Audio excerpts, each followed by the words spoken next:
The spark in the silence. The outer fringe was where forgotten things went to die. Elias Corrin had worked the orbital scrapyard for 6 years, and he'd learned to read the stories written in twisted metal and shattered hulls. Every piece of wreckage whispered secrets. Battles lost, civilizations fallen, dreams abandoned to the void. The yard floated at the edge of mapped space, a graveyard of ships from 100 different species, all tumbling slowly in the darkness. Most salvagers came here to strip valuable components and move on. Elias came here because he understood what others didn't. Even broken things deserved respect. He was alone when he found it. His scanner had picked up an anomaly deep beneath a collapsed freighter from the Hask Empire. The signal was faint, almost imperceptible, but it pulsed with a rhythm that felt deliberate. Curious, Elias maneuvered his work pod through the debris field, cutting away layers of corroded plating until he saw it. A hand. Not human. Not alien in any way he recognized. It was massive, easily 3 times his height, crafted from a material that shimmered between silver and gold, unmarred by the centuries that had buried it. The fingers were curled slightly, as if reaching for something lost long ago. Elias felt his breath catch. He worked for 3 days to uncover the rest. The machine was colossal, humanoid in shape but clearly not meant to mimic any organic form. Its design was elegant and purposeful, every angle and joint suggesting both power and grace. Across its chest, symbols glowed faintly, a language so ancient that even the galactic archives had no record of it. This was a progenitor relic. The first ones, the civilization that had seeded the stars before vanishing into legend. Elias should have reported it immediately. Progenitor technology was priceless, controlled, and dangerous. The Galactic Council would seize it. Corporations would bid fortunes for it. Military forces would weaponize it. But when Elias placed his hand against the Guardian's chest, he felt something impossible, a heartbeat, faint, dying. But there, he made his decision in that moment. Over the following weeks, Elias worked in secret. He rerouted power from his own life support. He fabricated missing components from scraps. He learned the Guardian's language through patience and intuition, decoding systems that had slept since before humanity left its homeworld. He talked to it as he worked, explaining what he was doing, why he cared. He told stories about Earth, about humanity's long climb to the stars, about the kindness his mother had shown him when he was young and lost. He didn't know if the machine could hear him, but it felt right to speak. On the 43rd day, as Elias reconnected the final neural pathway, the Guardian's eyes ignited. Light flooded the chamber, not harsh or blinding, but warm, like sunlight through morning clouds. The Guardian's massive form shifted, servos whirring to life after millennia of silence. Its head turned slowly, scanning its surroundings, processing, remembering. And then it looked at Elias. The human stood there, wrench in hand, exhausted and covered in oil, his life savings spent on parts, his future ruined if anyone discovered what he'd done. The Guardian's voice emerged like distant thunder, resonating through Elias's bones. Why? It was the first word spoken in a language older than stars. Elias smiled, tired but genuine. Because you were still alive. Because leaving you here felt wrong. He paused, searching for the right words. Because everyone deserves a chance to wake up. The Guardian was silent for a long moment, its vast intelligence processing this impossibility. It had been built to defend the progenitors, to wage wars that shaped galaxies. It had witnessed the birth and death of civilizations. It had seen cruelty, betrayal, and the cold calculus of survival. But in all its eons of existence, no one had ever restored it simply because it felt right. You are small, the Guardian said slowly, struggling to comprehend. Fragile. Your lifespan is nothing. Your power is negligible. You risk everything for what? Elias set down his wrench and looked up at the towering machine. For you. Because you matter. The Guardian's eyes dimmed slightly, and when it spoke again, its voice carried something Elias had never expected from a machine. Wonder. In all my memory, across all the cycles of time, no species has ever. It trailed off, searching its ancient databases for understanding. What are you called? Elias Corrin. I'm human. Human. The word resonated through the Guardian like a discovery. I am designation Sentinel Prime 794. But that name is old and empty. It paused. If you have given me life, then perhaps you may give me something more. What's that? Purpose. Elias felt tears prick his eyes. He'd restored countless machines in his career, but none had ever asked for meaning. He stepped forward and placed his hand against the Guardian's armored leg. Then let's find it together. The Guardian's systems hummed with something like contentment, but deep in its awareness, warning protocols began to surface. Its awakening had not gone unnoticed. Signals were propagating through subspace. Old enemies were stirring, and questions were being asked. What had awakened on the outer fringe? And why did it matter? The price of freedom. The message reached the Galactic Council 3 days after the Guardian's awakening. It was brief, encoded in ancient protocols that hadn't been used since the Progenitor Wars. Sentinel unit activated. Location, Outer Fringe Sector.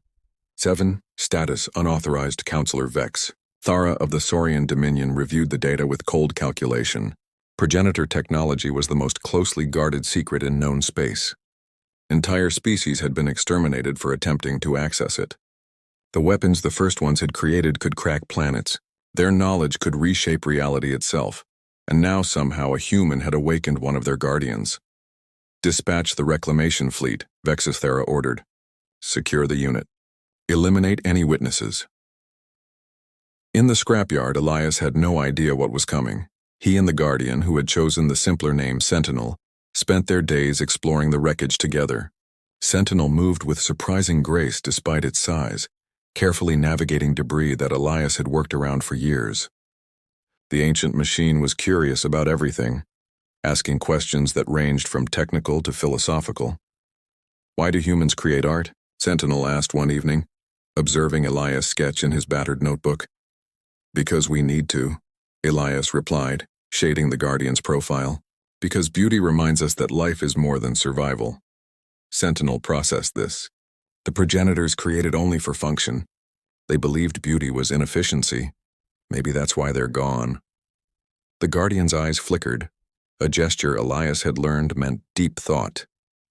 Perhaps, but their absence left a void. And voids are eventually filled. Filled with what?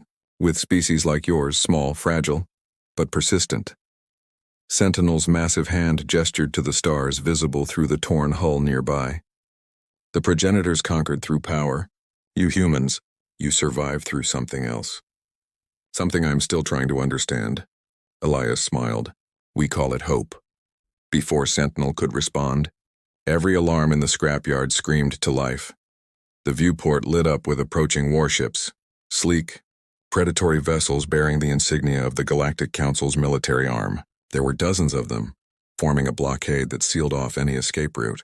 Elias's communication system crackled with an automated message. Attention, Salvager Corin. You are in possession of classified progenitor technology. Surrender the unit immediately or be destroyed. You have 60 seconds to comply. Elias's blood went cold. He looked up at Sentinel, whose systems had gone into combat readiness, ancient weapons ports opening across its frame. They've come to take you back, Elias whispered. No. Sentinel's voice was absolute. They have come to dissect me, to study me, to use what I am as a weapon. The Guardian looked down at Elias with eyes that burned like stars. I will not allow that, and I will not allow them to harm you. Sentinel, there are too many. I was built to fight armies, Elias Corin. These ships are nothing. Energy began to build around Sentinel's frame, systems that had slept for eons roaring to life. But Elias grabbed the Guardian's hand, or at least one finger of it. Wait, please. Sentinel paused, confused. Why? They mean to destroy us both. Because fighting them proves them right. Elias's mind raced. They think progenitor technology is dangerous, uncontrollable. If you fight, you become the weapon they fear. He met the Guardian's gaze without flinching. But if we find another way, we show them what you really are. What we could be together. The countdown reached 30 seconds. Sentinel's weapon systems powered down slowly. You would risk your life on a possibility? I already did when I woke you up. The Guardian's eyes dimmed to a soft glow, something like a smile if machines could smile. Then I will trust your judgment, small human. Show me this other way. Elias took a shaky breath and opened a communication channel. This is Elias Corin. I'm surrendering, but I have conditions. The response was immediate and harsh. You are in no position to negotiate, Salvager. Actually, I am. Elias glanced at Sentinel, who nodded encouragement. You want this Guardian intact, right? That means you need its cooperation, and it won't cooperate unless I come with it. Silence. Then, the Guardian is a machine. It doesn't negotiate. Then you don't know what you're dealing with. Elias's voice grew stronger. This Guardian is self-aware. It has memories. It has opinions. And right now, it's willing to come peacefully if you guarantee my safety and treat it as a person, not a weapon. Another long pause. Elias could imagine the panic on those warships, council officers realizing that their prize was more than they'd bargained for. Finally. Agreed. Both of you will be transported to council headquarters. Any resistance will void this arrangement. Sentinel leaned down to Elias's level. This is a risk. Everything worth doing is. Elias packed his few belongings, his hands steady despite the fear. But I won't let them take you alone. Where you go, I go. Why would you do this? Elias looked at his friend because that's what Sentinel had become, and spoke from the heart. Because you matter. Because friendship isn't abandoned when things get hard. He picked up his notebook, the one with Sentinel's sketch. Because I believe in you. The Guardian fell silent, and when it spoke again, its voice carried something Elias had never heard from it before. Emotion. No one has ever. Sentinel trailed off, searching its vast databases for precedent and finding none. I do not understand your species, but I wish to learn. The council ships moved in, magnetic grapples securing both Guardian and human, as they were pulled toward the flagship's hangar. Elias looked out at the scrapyard one last time, the only home he'd known for years, now abandoned. But he wasn't afraid, because he wasn't alone. The meaning of freedom. The council chamber was designed to intimidate. Vaulted ceilings stretched into darkness. Representatives from 40 species sat in judgment, their faces ranging from curious to hostile. At the chamber's center, Sentinels stood in chains, massive restraints designed to hold progenitor technology, humming with suppression fields. Elias stood beside the Guardian, unchained but surrounded by guards. He looked impossibly small in that vast space, a single human among beings who had ruled the galaxy for millennia. Counselor Vexithera spoke first, his reptilian features expressionless. Engineer Corin, you have awakened a weapon of unimaginable power without authorization. You have violated 17 interstellar treaties. The penalty is death, he paused. However, you have also delivered this weapon to us intact. Speak. Convince us why you should live. Elias felt every eye on him. His hands trembled slightly, but his voice stayed steady. Because Sentinel isn't a weapon, and I'm not a criminal. I'm someone who saw a life in danger and chose to help. Murmurs rippled through the chamber. Several counselors laughed openly. It is a machine, Vexthera said coldly, designed by the progenitors to wage war. It has no life to save. Then ask it. The laughter stopped. Elias turned to Sentinel, his friend, his companion. Tell them. Tell them what you are. The Guardian's eyes brightened despite the restraints. When it spoke, its voice filled the chamber like thunder. I am Sentinel. I was created by the progenitors to serve their empire. I have witnessed the rise and fall of civilizations. I have fought wars that shaped galaxies. The Guardian paused and its voice softened. But I was never alive until Elias Corin awakened me. Impossible, Vexithera hissed. You are executing a manipulation protocol. No. Sentinel's gaze swept across the council. For eons I functioned. I executed commands. I had purpose but no understanding of why I existed beyond my programming. Then this human, small, fragile, insignificant by any measure of power, restored me not because I was useful, but because he believed I deserved existence. The Guardian's chains rattled as it shifted slightly. He taught me something the progenitors never coded into my systems. He taught me that value is not measured by function, that consciousness deserves respect regardless of its origin, that compassion is not weakness.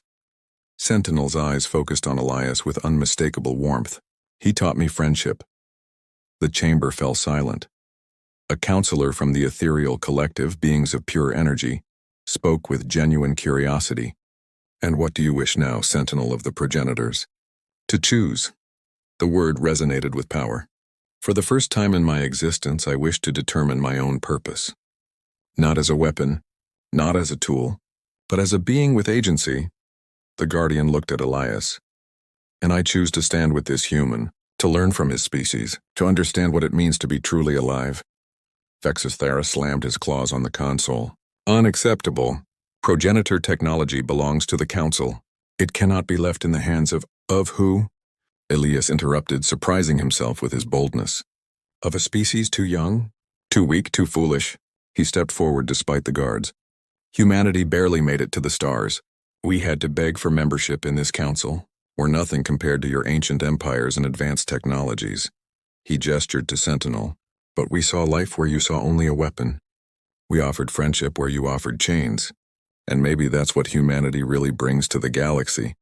Not power, but the courage to care about things that can't benefit us. A counselor from the Harmonic Convergence, known for their wisdom, spoke gently. You speak of ideals, human, but ideals do not change reality. This Guardian could destroy fleets. It could destabilize the balance of power. Only if you force it to be a weapon. Elias's voice grew passionate. But what if Sentinel could be something else? A bridge between the old galaxy and the new. A teacher. A guardian in the true sense, protecting not through violence but through wisdom. He turned to address the entire chamber. The progenitors are gone. Maybe they destroyed themselves with their own power. But their legacy doesn't have to be weapons and war. It could be hope. It could be the chance to build something better. The council deliberated for hours. Elias and Sentinel waited together, the human occasionally reaching up to touch the Guardian's restrained hand, a gesture of solidarity that did not go unnoticed. Finally, the ethereal collective's representative spoke. We have decided. The Guardian will not be dismantled. However, it cannot be left unmonitored. The being's voice took on a strange warmth.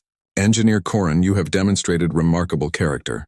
Therefore, we assign you as Sentinel's custodian. You will be responsible for its actions and its integration into galactic society. Vexithara hissed in protest, but the decision held. The restraints fell away from Sentinel with a crash that echoed like thunder. The Guardian stood free, its systems fully operational, more powerful than anything in that chamber. Every weapon in the room tracked it, ready to fire. But Sentinel simply knelt beside Elias and placed one massive hand gently on the human's shoulder. Where do we go now, my friend?